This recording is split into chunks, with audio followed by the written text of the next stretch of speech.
Martin Keown, good morning. Arsenal Invincible. Welcome back. I have been here, actually. Of course you've been here, and you've been contributing as well. Martin, can you believe it? 5 years ago today, Southgate's England reign began. And it began with a 2-0 win over Malta. In that time, or up until this time, despite no trophies, you think, well, how's he done? So how's he done? I think he's managed to get us back in love again with our national team. He's re-engaged the public with the national team, as you saw how they performed in the summer. We've made it to 2 semi-finals of the Nations League, the semi-final of the World Cup. These are big achievements, and the final of the Euros this summer just fell short, of course. So I believe he's done an extremely good job. He just keeps going from strength to strength. I think the CV he had when he came in was he'd managed at Middlesbrough.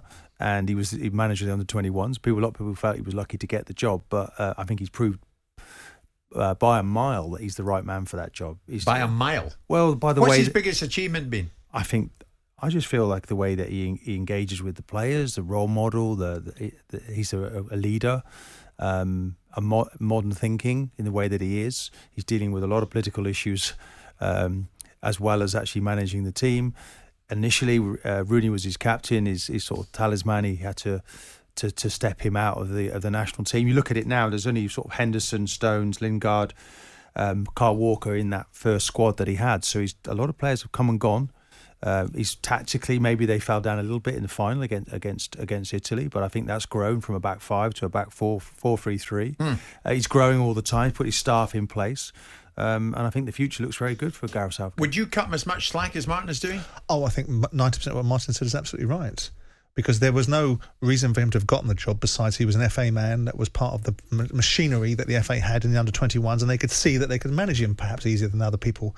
But he has more than earned. Yes, he should have won a tournament by getting to the final or a semi-final in 2 tournaments where the draws have been very kind to them. But his success has been bringing the players into an environment where they want to play, bringing harmony into it, and being a very, very good communicator with the media, bringing the media on a journey with him, which makes the media on side rather than often the thorn in the side of an England manager. Will he win us a tournament? I don't know. But right now, he has absolutely earned the right to be in situ. He's earned the right to be given more slack than criticism. I think he's done a really good job. I wonder, he's a sum of all his parts, Jim. I think there were better managers that could have made tactical decisions at key times that would have won us the World Cup and won us the European Championships, but they may not have communicated with the media and the fans as well. So you can't have one without the other. He is a sum of all his parts, and the little bit that we've missed is that little bit of expertise at elite level like Mancini has to win big tournaments. But then you lose the other side. Mancini's not a particularly nice character when he's dealing with the media. He isn't a particularly engaging person. He's a little bit of a a show pony, but his team are of a fabulous side. Well, so Mancini might just been a little bit more experienced, and it seemed to me that a delegation of people behind him that was almost like they were almost playing chess in the way that every move that England made in that final, and we scored an early goal, if you remember. And I do feel we've probably started with the wrong tactics to begin with, and I can understand why the manager stayed with it. So we've got all of those elements. But if you think of what he took over from in 2016, when he took over from Roy Hodgson, we just lost to Iceland. He took over from Sam. Sorry, from Sam, yeah. But we just lost pretty well in that summer. No, Sam had won the game that he'd been in charge, and then Sam fell on his sword, didn't he? But where England were in the previous tournament, where they did that failure against Iceland, and it was very downward spiral. The international scene needed sprucing up. I mean, and I think we're now third in the world, and you can argue about the way that's done in terms of ranking, but nonetheless, we've come an awful long way in a short space of time. Absolutely. Well, I mean, you're both suggesting, England are on course to win a trophy, whether that's in Qatar next year or not. No, you're not suggesting that. No, you're suggesting that, Jim. Well, Jesse Lingard's suggesting it. Listen in. We've seen what Gareth brought. We've seen, his way of thinking and how he wanted, the team to play. We knew it'd take, a little bit of time, but we was always building up, towards the World Cup. And, you could see in the World Cup, the way we played, the nation got behind us, that we was going in the right direction. And I think that was just a start, and obviously, with the Euros making to the final, it's another huge step. But for us as a team, we want to be, number one in the world, and we want to win trophies, and I think the progression so far, we're on track for that. I mean, bring the teacher an apple. Yeah, everybody wants progression. Everybody wants to win trophies. England are no different to Belgium, to France, to Spain, to whoever. So Qatar 2022, Martin, is this going to be the toughest test yet for Southgate. Is he really going to show, does he really have to show what his qualities are then? I think he knows what he wants. He knows what he's up against. We saw last night, we talked about the French, didn't we? And Belgium and Italy and all these nations growing. So I think we're in good form. We're in that race. It's about qualification, building a group of players, understanding the rules. It changes in terms of like tactics, what's in vogue, what you feel is right for the players that you've got. And I just feel that we're growing now. If you think about EPP when it was first introduced, what was it, 2012, we're developing players now. We pass the ball far more. There's a benefit of all these foreign players that came here with great technique, and that's really now in the DNA of our players. We're growing as individuals. We have an opportunity now to be successful. The manager's a part of that. He's growing. He's developing as well. I'm pretty certain he's learned a great deal along with his staff, Steve Holland particularly, from the summer. So it's about building towards something special, and that could happen.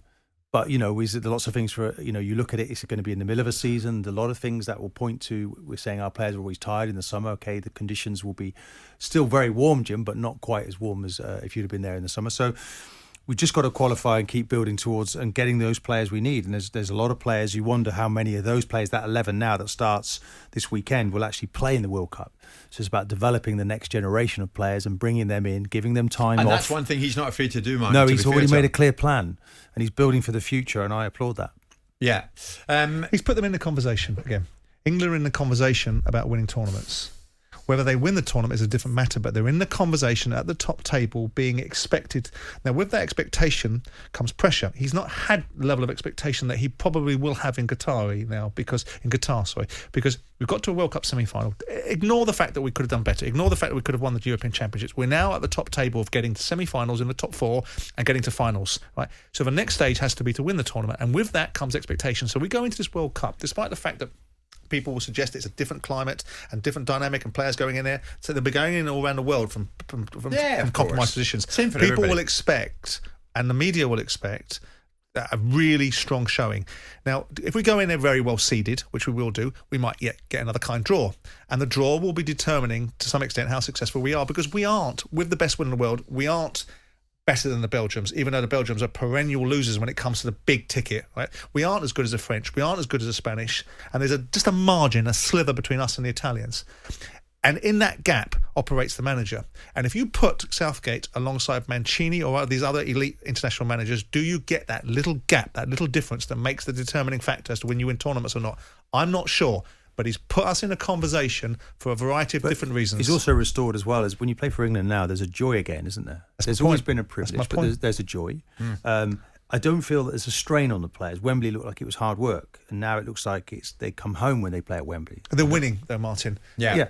So, you've got that better understanding for the players as well. I look at the players anymore and feel they don't know their roles and expectations. But a joyous feeling abounds. Of course, Jim. That's how it should be. You don't want to walk out into the stadium and feel that half the draws. Crowd. We don't celebrate draws. Oh, shut up. And I mean that in the nicest possible way. It's 11:15.